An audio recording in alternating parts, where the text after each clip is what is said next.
Hi everyone, it's Miss Privateer again. Today I thought I would read Franklin's Blanket by Paulette Bourgeois and illustrated by Brenda Clark.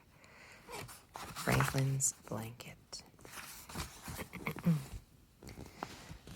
Franklin could slide down a riverbank all by himself, and he could count by twos and tie his shoes. He could even sleep alone, as long as he had a good night story, a good night hug, a glass of water, a nightlight, and his blue blanket. In the beginning, the blanket was big and soft and edged in satin, but with all the snuggling and cuddling, it now had holes in the middle and tatters along the edges. Every year, as Franklin got bigger, his blue blanket got smaller. Franklin usually kept his blanket folded in his top drawer. One night, it wasn't there. Franklin searched around his room. He rummaged through his toy chest. He took everything out of his drawers and his books off the shelves, but he could not find his blue blanket anywhere. He ran to tell his parents. "Go back to bed," they said as soon as they saw him. But, said Franklin. "No, but," said Franklin's father. "You have had a good night story, a good night hug, 2 glasses of water, and I turn on your nightlight myself." "But I can't find my blanket," said Franklin. So Franklin and his parents hunted everywhere. "Try to remember," said Franklin's mother. "When did you last have it?"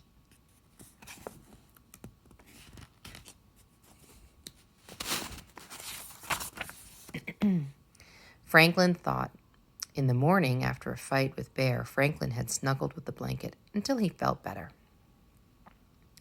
In the afternoon, when thunder crashed and lightning flashed, Franklin had covered himself with the blanket until all was calm. He was sure that after the storm, he had put the blanket back where it belonged. When Franklin and his parents looked, the blanket wasn't there. "Well, we'll find it tomorrow," said Franklin's mother. "I can't sleep without my blanket," said Franklin. "I have an idea," said Franklin's father. He left the room and came back with an old yellow blanket. "What's that?" asked Franklin. "It was mine," said Franklin's father. "Maybe it will make you feel better." Franklin tried to snuggle the old yellow blanket, but it wasn't the same. He missed his own blanket terribly, and it took Franklin a long, long time to fall asleep. The next morning, Franklin began a search for his blanket. He went to Bear's house first. He looked so glum that Bear asked, "What's wrong, Franklin? Did your mother give you Brussels sprouts again?" "Worse," said Franklin. "I can't find my blanket."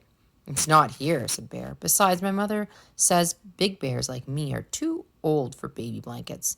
Maybe you don't need a blanket." Franklin knew that Bear always slept with his stuffed bunny. "What about your bunny?" asked Franklin. "Bunnies are different," said Bear. Next, he tried Fox's house. The blanket wasn't there either. "Why don't we play?" asked Fox. "No," said Franklin. "I want to find my blanket." "My father says worn-out blankets are no good to anybody," said Fox.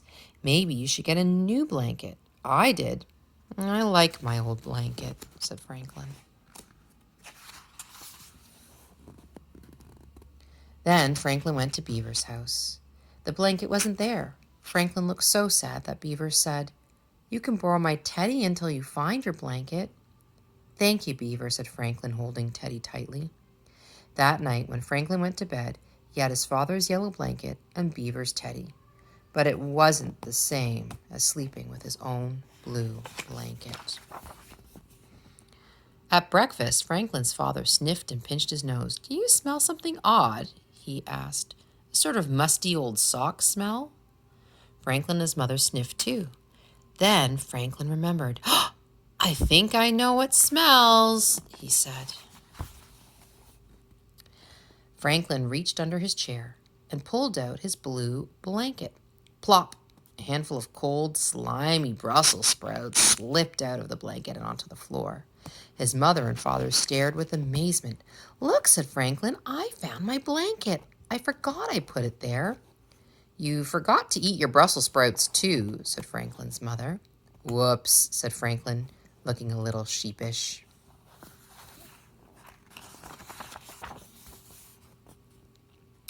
Old, cold Brussels sprouts sure do stink, said Franklin's father. All Brussels sprouts stink, said Franklin. Franklin's mother smiled. I used to hate cabbage, she said. Now that's a stinky vegetable. Asparagus, said Franklin's father. That's even stinkier than Brussels sprouts and cabbage mixed together.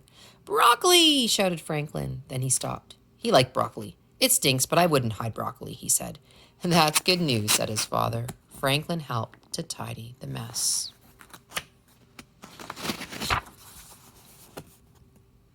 Then Franklin picked up his blanket.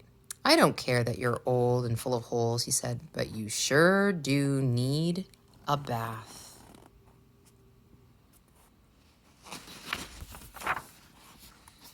That night, before his goodnight story, his goodnight hug and a glass of water, Franklin put his father's yellow blanket back where it belonged.